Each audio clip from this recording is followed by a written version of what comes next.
నేను మీ నక్షత్ర. నేను ఇది 7 టైమ్ వందే భారత్ ఎక్స్‌ప్రెస్‌లో ట్రావెల్ చేయడం సికింద్రాబాద్ టు విజయవాడ. ఎప్పుడు ఎర్లీ మార్నింగ్ స్టార్ట్ అయ్యేదాన్ని. మార్నింగ్ టైం నాకు టికెట్స్ అవైలబుల్‌గా లేక ఆఫ్టర్‌నూన్ స్టార్ట్ అయ్యా 3:00కి. నా బ్యాడ్ లక్ ఏందంటే నేను C1లో ఉంటే నా సీట్ వచ్చి C17లో వచ్చింది. ఎండలో అక్కడి నుంచి ఇక్కడికి నడుచుకుంటూ వచ్చేసరికి నాకైతే అలసట అయితే వచ్చేసింది. ఇలా సీట్లో కూర్చోగానే ట్రైన్ అయితే ఎగ్జాక్ట్గా 3 అంటే 3:00కి స్టార్ట్ అయింది.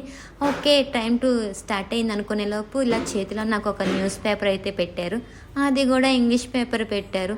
ఏముందని ముందుకి వెనక్కి తిరిగేసి చూశాను. నాకంత ఇంట్రెస్ట్ న్యూస్ ఏం దొరకలేదు.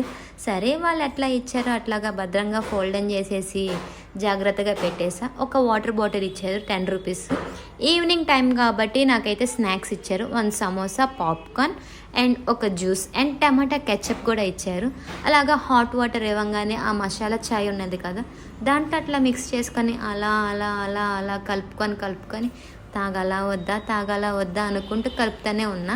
చూస్తున్నారు కదా, మనకైతే ఈ మసాలా చాయ్ అయితే ప్యాకెట్ ఇచ్చారు. పాలు లేవు, ఏం లేదు. అట్లా కలుపుకొని తాగేసా, కంప్లీట్ చేసేసా. ఇంకా వాష్రూమ్కి వస్తే వాష్రూమ్ అయితే చాలా నీట్గా ఉంది. మనకి హ్యాండ్ వాష్ ఉంది, మనకి హాట్ వాటర్ కూడా వస్తుంది.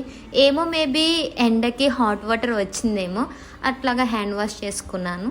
అండ్ మనకి హ్యాండ్ డ్రయర్ కూడా ఉంది. హ్యాండ్ వాష్ చేసుకొని స్నాక్స్ అయితే కంప్లీట్ చేసేసా. నన్నైతే 7:05 కల్లా ఎగ్జాక్ట్గా ట్రైన్ అయితే విజయవాడలో డ్రాప్ చేసింది. అలా ట్రైన్కి బాయ్ చెప్పేశాను. నెక్స్ట్ మీకు ఏ ట్రైన్ గురించి కావాలో కామెంట్లో తెలపండి.